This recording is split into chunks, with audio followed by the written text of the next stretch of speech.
hari ni berminat dengan 1 kilo bar ni. Jika tuan-puan nak tahu untung sangat ke simpan 1 kilo bar ni, boleh save video saya dulu sebagai rujukan pada masa akan datang. Ini adalah item 1 kilo bar keluaran Public Gold. Sangat-sangat cantik, berkilat dan sangat premium. Tahu tak tuan-puan, 1 kilo bar ni tahun 2022 harganya sekitar RM278,321. Hari ni tuan-puan 20 Mac 2025, 1 kilo bar yang sama ni tuan-puan telah pun meningkat naik sekitar RM463,914.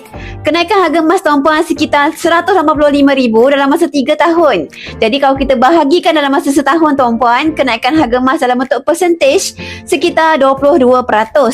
Untung tak simpan 1 kilo bar ni? Sangat-sangat untung tuan-puan. Bila tuan-puan tolak dengan selisih harga emas spread di Public Gold sekitar 6% dan tuan-puan tolak lagi dengan zakat 2.5%, maka keuntungan bersih yang tuan-puan dapat sekitar 13.7%.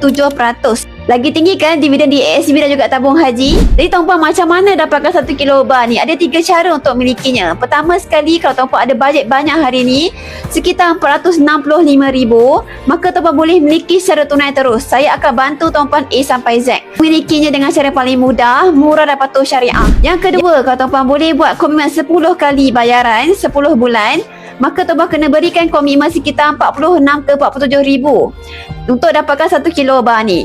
Dah habis bayar 10 kali bayaran, maka 1 kilo bar ni akan jadi milik tuan-puan secara sah.